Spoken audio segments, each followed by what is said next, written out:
Hello students, a very good evening, and today we are here to continue our lecture. Last week we have seen the Aristotle's Poetics and some points or some significant points that Aristotle discussed. So let us continue the lecture. Let me present my screen.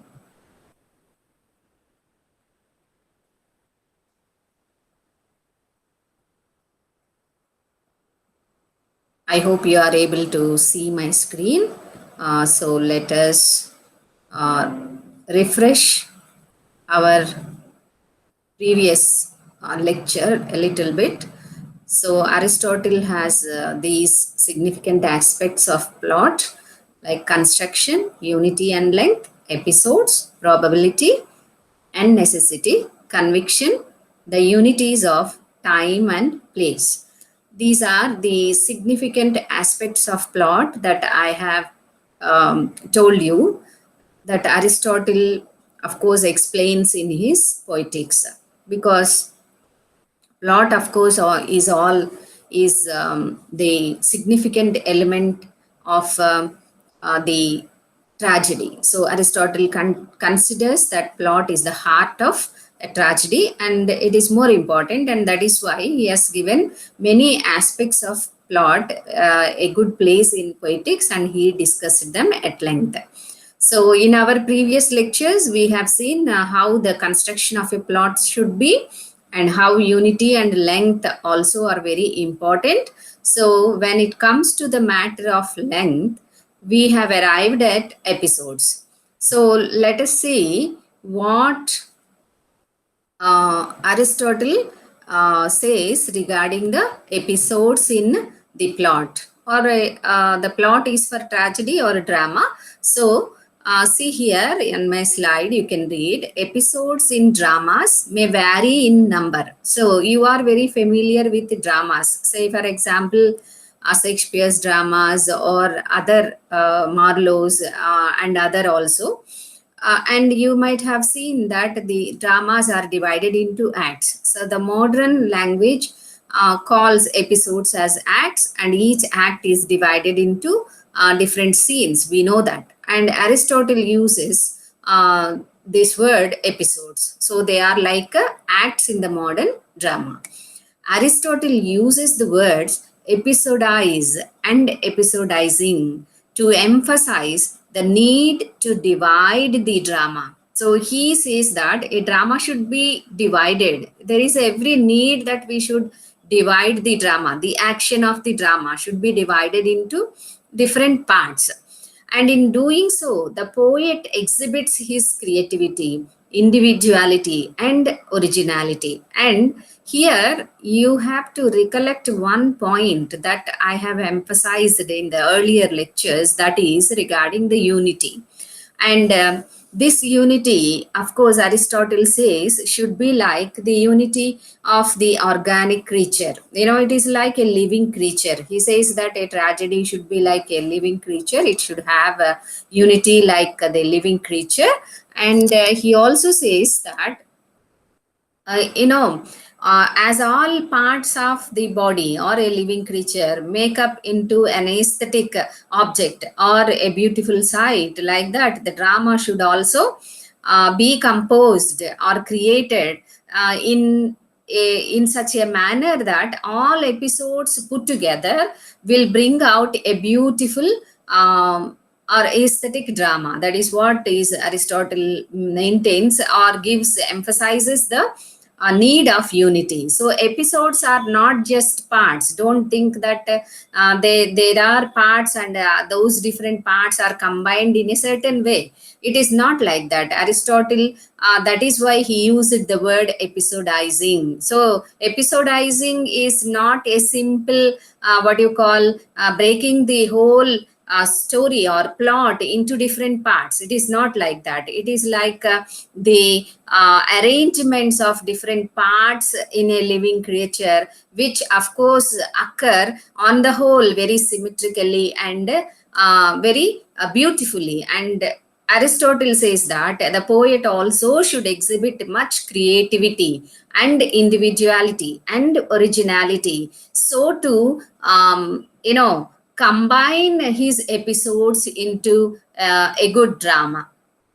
Okay, and Humphrey House, as you all know that we are following the lectures of Humphrey House to know about Aristotle poetics. He says that dividing into episodes, as some other translators say, is not simply inserting or working in. See, I have given you the notes, I know the textbook of Humphrey House lectures. There he refers to so many other translators of Aristotle like Butcher, Rostagani, and other translators, and they have preferred the words like inserting or working in, etc. But House says that dividing into episodes is not simply inserting some things into the main story or main plot. It is not like that, or it is not simply working in. Rather, it is like using essential limbs or organs of the body. Here is what we will know what Aristotle has emphasized regarding the plot or the construction of the plot. So the construction of the in the construction of the plot, a plot having unity is more important. Okay, action, the unity of action. So these actions which are divided into different parts should be put in such a manner that all of them put together will give an impression that it is a one whole, one complete. You can go back to my lectures on the unity and length, and there you can see how Aristotle emphasizes on the unity of the drama. And this unity, to bring in the unity, episodes are also tools.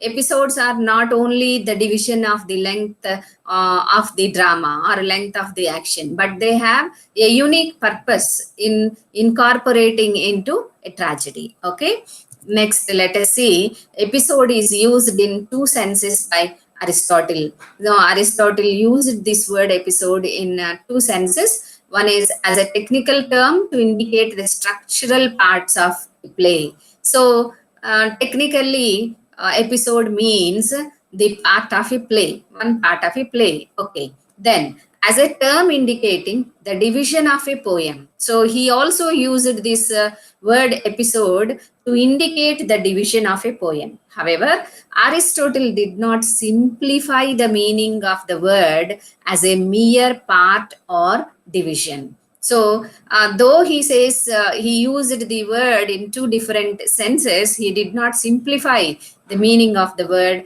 as a mere part or division. I have explained this only. Don't consider that episode is a mere part or a mere division for Aristotle, because through episodes only, poets will exhibit their creativity, individuality, and originality, and will bring a kind of unity which will be visible in joining different parts or episodes in making the whole drama. Okay, according to him, episodizing involves a creative activity.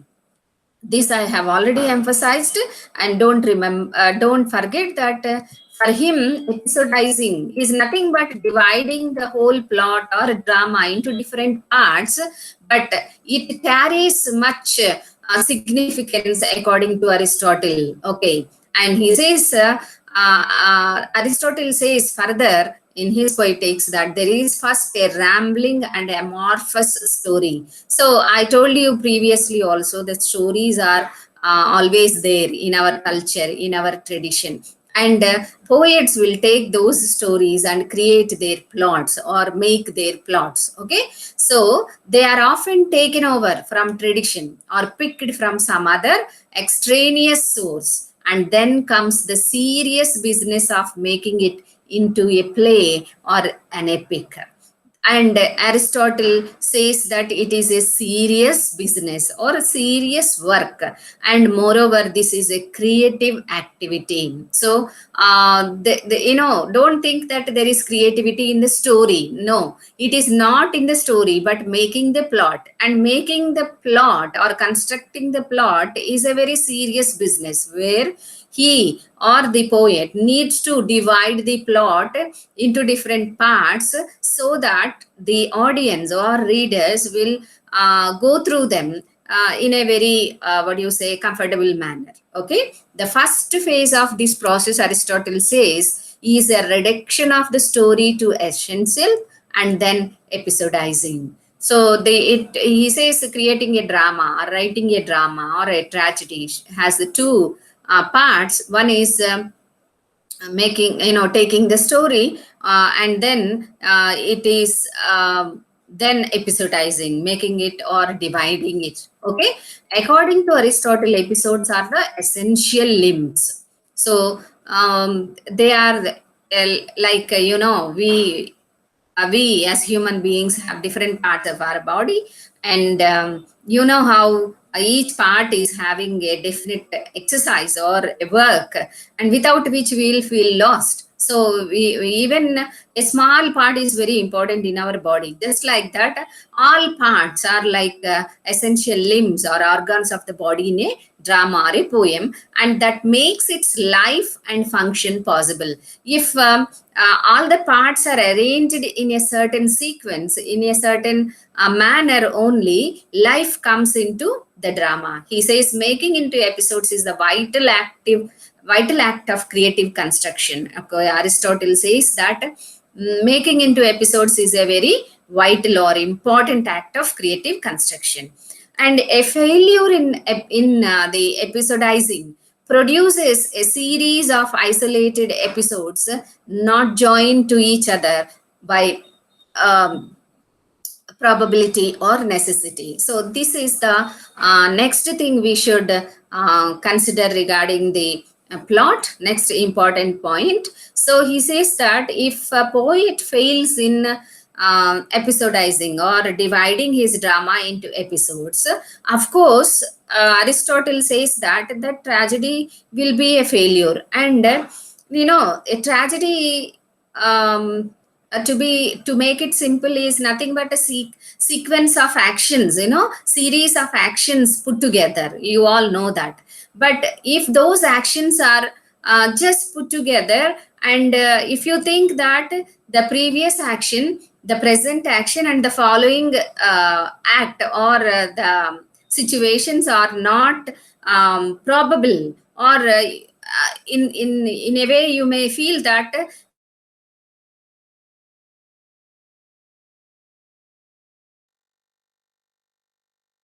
and you think that after the action X, after the action Y is not probable there or not necessary there. So a failure in episodizing will bring such a kind of feeling in us where you think that while watching a drama, or you take the modern cinemas, when after one action the other action follows, and if you feel that this action is not necessary here, or this is not believable that it will happen like this, it is a failure on part of the writer or the poet. So it means that the writer could not give you an impression that this action followed by that action, that is X and Y, as I told you. So the series of actions that we watch in a drama or read in a drama should give us such an impression that we will automatically follow the series of actions without questioning the probability or necessity of such an action. So please remember, so episodizing leads to the concepts of probability and necessity, whether such and such an action is probable or necessity there, which the poet or the dramatist inserts in the plot. We may have to judge whether it is probable or necessary. So episodizing depends upon these two concepts or criteria, which is called as probability and necessity. So after episodes, let us go to see what is probability and necessity. See, Aristotle feels that these are two important criteria of dramatic coherence and plot. Okay, so a plot should be governed by these two criteria, that is probability, necessity. And Aristotle says that these two concepts are necessary in art than in real life. See, this is very important because in real life, you may not be able to ask the question, is it probable? If something happens to us and because of that something comes out, we may not ask, or we may not be able to question whether this is necessary in real life, but in art that is not the case. So while watching a drama or while watching a cinema, the readers or audience will constantly keep on thinking whether this is probable or necessary, etc. So it is very necessary in art than in real life. Maintaining the probability and necessity is very necessary in art. Sequence of action in a drama is guided by these two. So as I told you, the sequence of action, the series of actions are guided by these two criteria, that is probability and necessity. See, let me say the Telugu word for this. ఒక action జరిగిన తర్వాత ఇంకొక action జరుగుతున్నప్పుడు మనకి వచ్చే ఆలోచన ఏంటంటే, ఇది ఇక్కడ తగినదేనా, ఇది సరి అయినదేనా, లేదా ఇది అవసరమా అనే ఒక క్వశ్చన్ మనం వేసుకుంటాం. ఎప్పుడైతే ఇలాంటి ఒక క్వశ్చన్ వస్తుందో, that shows the failure of the poet. That means that the sequence of actions or the series of actions are not connected in a probable manner, and such and such an action is not necessary after such and such action. Okay, all actions and the consequent reactions should be governed by these two criteria, that is probable or necessary. Because as I have just told you in Telugu, when we are watching a drama or a movie or reading a text or reading a drama, we will be consciously or unconsciously will be relating each and every action, whether it is probable or necessary. So in such situation, the poet or the dramatist has the obligation to write or to develop a plot or connect the episodes in such a manner, the sequence of actions in such a manner that we will not ask, or that question should not come into our mind at all. So that depends upon the skill of the poet or creativity of the poet. So according to Aristotle, tragedy relates not to what has happened, but what may happen, according to the law of probability and necessity. And this is why I have shown you in the previous slide that it is very important that we have to it is very important to note that these two concepts, probability and necessity, or these two, the criteria of probability and necessity, are important in art rather than in the real life. Because by definition, Aristotle says that tragedy relates not to what has happened, but what may happen, according to the law of probability and necessity. So unlike in the real life, in a tragedy, all the sequence of action should be guided by these criteria, that is probability and necessity. Okay, and regarding this, Bywater, one of the translators of Aristotle's Poetics, writes in his translation, there should be nothing improbable among the actual incidents. So in a tragedy, there should be nothing improbable. See, improbable is the antonym for probable. You know that. So, while you read a drama or while you watch a drama, you should not get the thought of improbable among the actual incidents. Okay. For instance, Oedipus' ignorance of the circumstances of Lai's death in King Oedipus.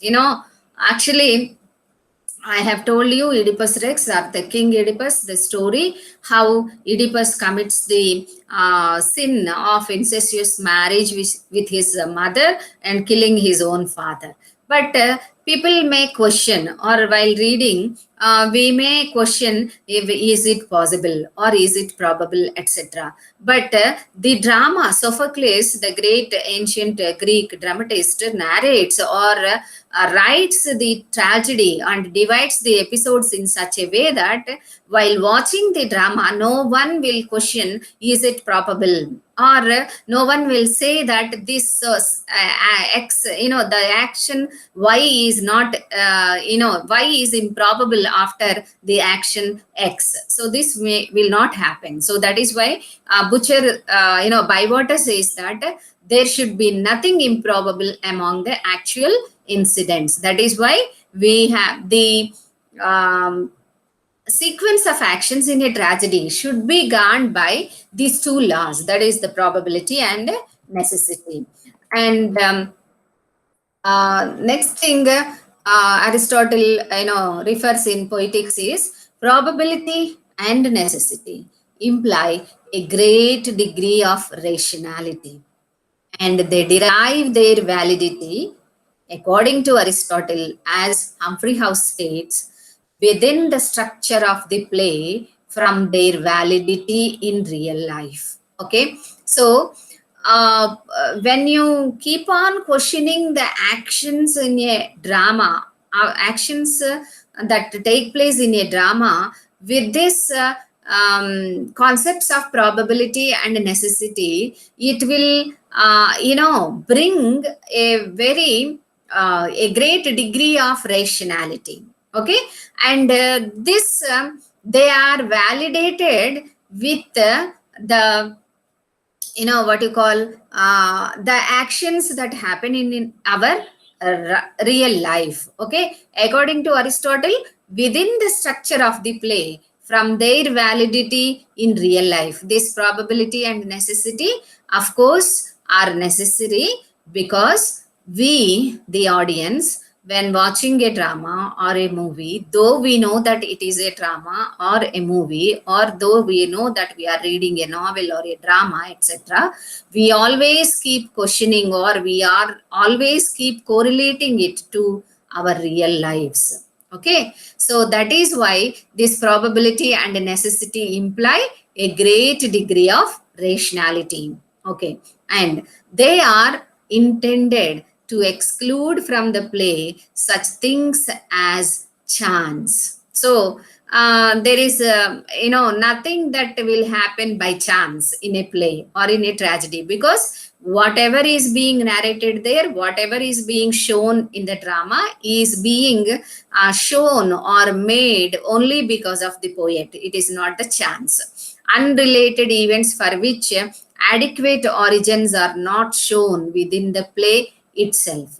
So it the following the criteria of probability and necessity, the poet will get the chance, get the opportunity to remove these unrelated events for which the adequate origins are not shown within the play. For example, a sudden supernatural interventions and so on. If you here actually we have seen this. Oedipus, the King Oedipus story.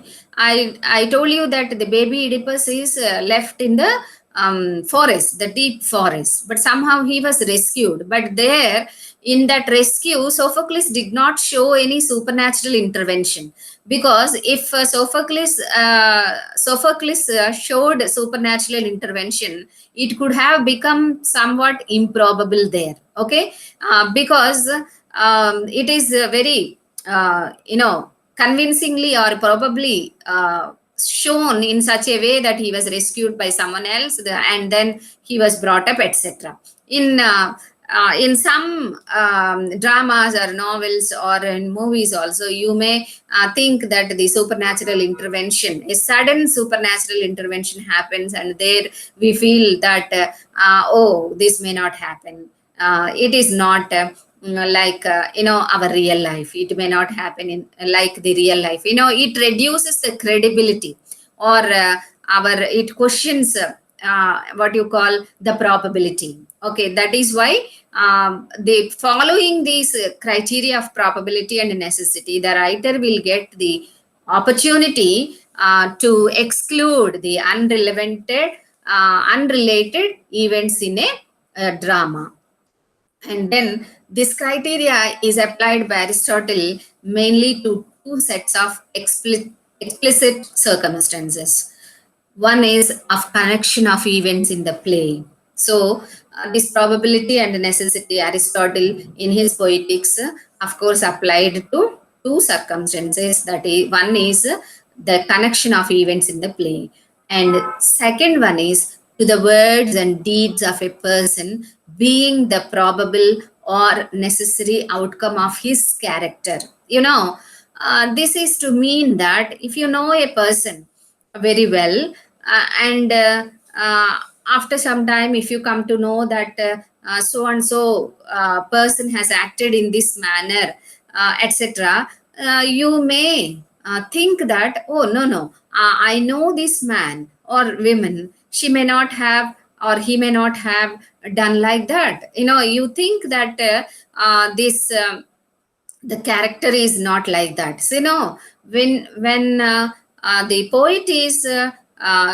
actually showing the actions of such and such a hero, the actions of that hero should be governed by these two criteria of like probability and necessity. So we will think that this can be done by like this can be done by such and such a character, because we believe that if we know a person, this person may not commit sin or crime or something like that. If a close friend, your close friend, you know him very well and you think that he is a good person, and if you come to know that your friend has cheated someone, you may immediately say that no, no, no, this he might not have done that, because you know his character very much. Okay, so like that, actually this Aristotle applies this criteria, that is probability and necessity, to the words and deeds of a person being the probable or necessary outcome of his character. So this character is very important. When the character or the character is not only the dramatic persona, but the character, what is the bent in the character. Okay, if you know that person, you will think that this person will not do like that. So Aristotle actually relates these criteria to the character of the character. Okay, these two explain the internal criteria relevant to the modes of connection between one part of an artistic creation and another.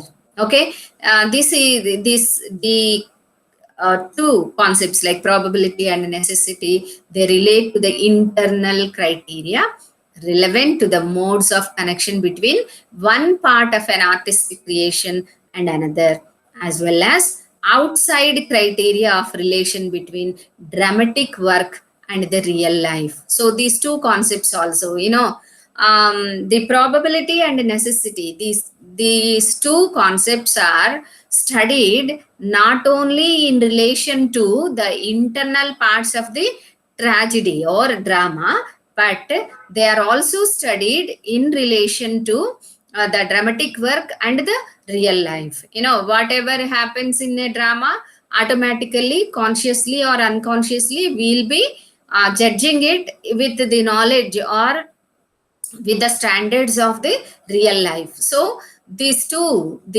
means probability and necessity. They explain the internal criteria relevant to the modes of connection between one part of an artistic creation and another, as well as outside criteria of relation between a drama and the real life. This is the importance of these criteria, that is probability and necessity. So taken together, these two imply a higher degree of rationality. So till now I have explained what is probability, what is necessity. After listening to this much of explanation, also you might be wondering what is probability. Probability is in to say to explain it further is a feeling in our minds that this action y is possible after the action x. So that is the probability. And necessity, is it necessary? If action y is necessary after the action x, or vice versa also. So taken together, these two imply a high degree of rationality. And in this respect, the criterion is intended to exclude from the play such things as chance. As I have already explained, it is only to exclude the supernatural interventions or chance, etc. Okay. Then after these two criteria, that is probability and necessity, we have another concept, that is conviction. You know what is conviction? Which is required in the construction of a plot. Okay. Probability and necessity and conviction, these three are all necessary in the construction of a plot. Conviction is a strong belief or opinion, and the feeling of being sure that what you believe or say is true. So conviction, whatever the poet or the dramatist is portraying or writing in a drama, or being what you say enacted in the drama, should be of conviction. That means they should be credible. It should be, the reader or audience should be able to believe that it is true. Okay. According to Aristotle, for the purpose of poetry, convincing impossibility is preferable to an unconvincing possibility. Here, you can actually go back to, though it is not a drama, like the ballad, Ancient Mariner. See, where we have seen how the supernatural intervention is so shown, or supernatural element is shown in a very convincing manner, or with a strong. While reading this, the Ancient Mariner, as you all know, we may not question the belief that is shown there, and we believe that the Ancient Mariner is skinny. He has some powers. He holds the guest without holding him, and the guest listens to him. What you call, like a child, etc. We all believe. This is like, this conviction is nothing but a strong belief. And of course, that is a very you know unconvincing possibility, yet we are convinced with that. We believe that. This is the greatness of the poet. Okay. And in chapter 24, Aristotle says, a likely impossibility is always preferable to an unconvincing possibility. The story should never be made up of improbable incidents. There should be nothing of this sort in it.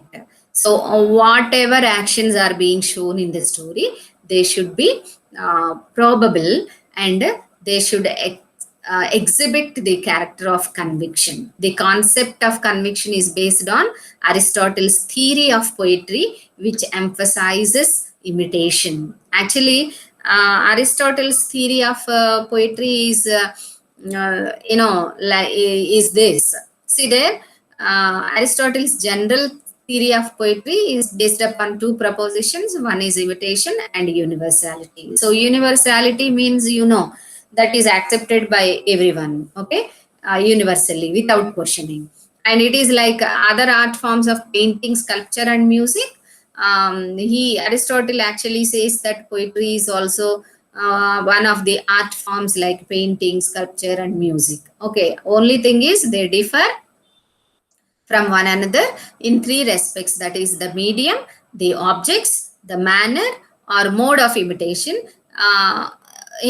being in each case distinct. They are different. For example, if you take poetry, the medium is language. Okay, the objects are the real people only, the people in the world. Okay, and how they are being imitated, that is their actions are being imitated. Okay, and if you take painting, the medium is the color.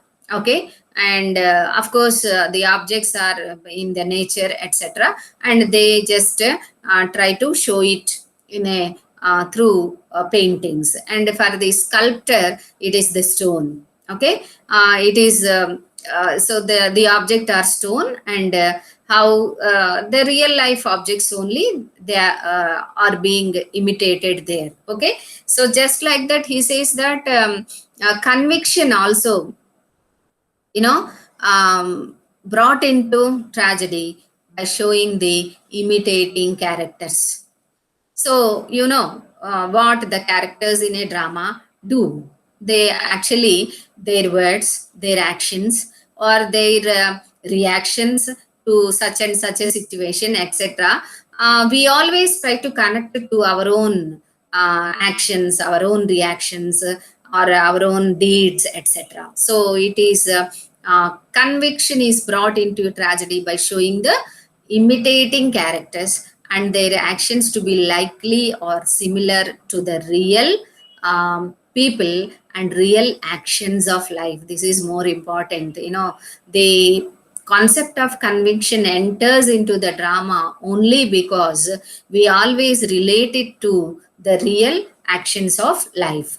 Conviction enables the reader to believe the probable impossibilities without referring to the exactness of empirical experience. As I have given the example of the ancient mariner, okay, just now, how we believe that the ancient mariner is having power, his eyes are glowing, though he is skinny, he is able to cut hold of the guest, and then he made him to sit on the rock, and he made him to listen to him like a child. So they of course may appear impossible, but the power of the writer or the poet, the creativity or in originality of the writer is such that we will never question, and we will never refer to the exactness of empirical experience. That means the practical experience. We will not question. That is the what you say conviction, and it is needed in a drama so that you will believe whatever the poet or the dramatist is saying. So hence conviction is brought into tragedy by the actually because of the imitating characters. So finally, I mean to say, or I want to conclude that conviction is a belief. You believe that the characters in a drama are acting like us, like we, the real people, and their actions are the real life actions only. And though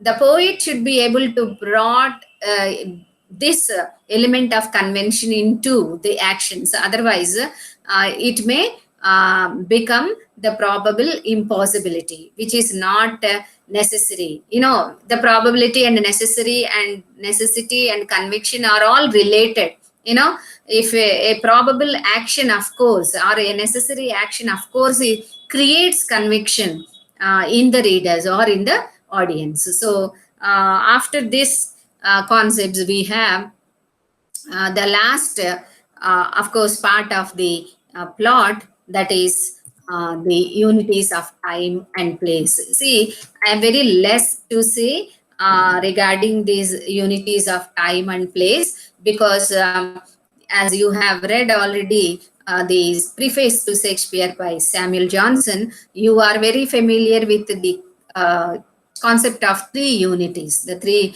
unities of action, time, and place. The unity of action we have seen in the previous, that is unity and length. In it, that itself we have seen. Here we have the other two unities, that is time and place. To be frank, Aristotle stated or said very little about these two. And for him, there are no steadfast rules that the time should be this much only, or there should not be a change of place, etc. See here, actually, one thing you have to keep in mind is that we are reading a very ancient text of that dealt with the ancient dramas. At that times, the technology or the theatrical effects are not in such a manner that they can immediately change the scene of action or the place of action or the time of action, etc. But they have some techniques. The dramatists or tragedy, the writers of tragedy, tragedians have some sort of techniques to show the lapse of time from one action to the another, or the change of place from one scene to the another, or one episode to the another, etc. But however, they are very limited, because as nowadays we are living in the age of graphics. With the click of a computer, you can change the scene of action, or you can show a different time, etc. But at that time it is not like that. And even at that time, Aristotle said very little regarding this time and place. And let us see a few points regarding this. In chapter 1, of course, he speaks of time, saying like this. I hope my slide is visible to you and you can read. And he says, epic poetry differs from tragedy in its length, which is due to its action having no fixed limit of time, whereas tragedy endeavors uh, fixed limit of time, whereas tragedy endeavors to keep as far as possible within a single circuit of the sun, or something near that. Epic, of course, Aristotle says that covers a huge time. You have one epic which you read, that is Milton's Paradise Lost. And how many years or centuries lapse with in the Paradise Lost. So epic, of course, usually is very lengthy. Its course of action is lengthy. But for tragedy, he says that it is possible within a single circuit of the sun. That means 24 hours or nearly that. Though at first the practice in this respect was just the same in tragedies as in epic poem. Okay. So they have Aristotle says that a tragedy is limited to the single circuit of a sun. That means to say 24 hours. Okay, if it is 24 hours, even that also at times, some critics, or literary scholars have questioned the validity, but Aristotle has given a very less importance to this. And the single circuit of the day is equal to 24 hours. However, Aristotle says that there is no strict rule to limit the time of action to 24 hours.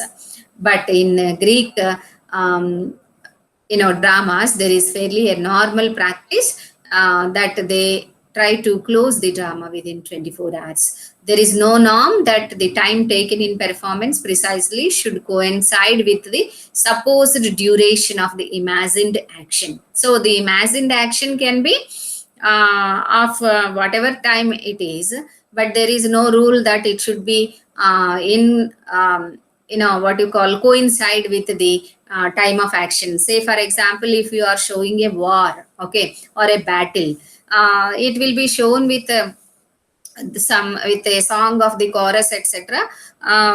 Say a few minutes, but actually the battle will take place for sometimes days together or months together also, or years together also, as you know, the Trojan War. But Aristotle did not say that this much lapse of time should not be shown in a drama, though the what you say staging of a drama is only for 24 hours, etc. It shows exactly the 24 hours, and in between the chorus will be coming and singing the songs of battles or coronation or any other important time lapse is shown with the choral songs. Okay, about the unity of place, of course, Aristotle nowhere says anything to the effect that the stage should represent only one place throughout the course of action. So the unity of place, of course, is not necessary. As you know, you have read in Shakespeare's, Johnson's preface to Shakespeare. Of course, human mind is capable of what you call shifting from one place to the another, as it is shown in the background of the stage, etc. If it is a forest, they may just show the forest with painted background, etc. Or if it is a battleground, they can show it like that. Or if it is a king's palace, they can show like that. And the human mind is capable of catching up all the change of places. So that is why Aristotle gives very less importance to this concept of unities of time and place. No, because the human mind can imagine any length of time or any change of place within the 3 hours, the span of 3 hours where the drama is being staged. So let me stop sharing my screen. I hope you have followed my lecture, and I think you are able to follow all the lectures that I am uploading here on the in my YouTube. Try to follow, and one and only advice that I repeatedly give is to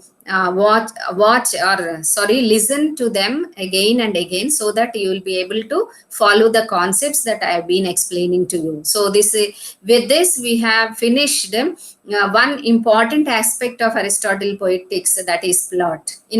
All the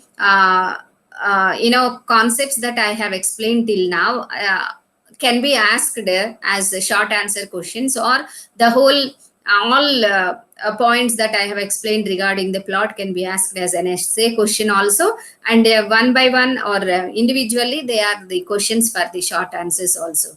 I said that I'll be sending you the assignment topics, but I didn't give you, but for want of time I'll be giving it to you. And one more thing is, you all should think of giving presentations. Try to convey how you are going to give your presentations, because if I take the virtual class, only few are able to participate in that. But for at least for the presentation's sake, you should be ready to attend virtually and give your presentations. We'll be scheduling the presentations in a couple of weeks, so get ready and try to listen to all the lectures that are being shared by other teachers also, and try to focus on your studies, because your exams are scheduled, and because no rescheduling of the academic calendar is done right now, it is good that if you keep on preparing as if your exams are scheduled by the end of February. Okay, all the best.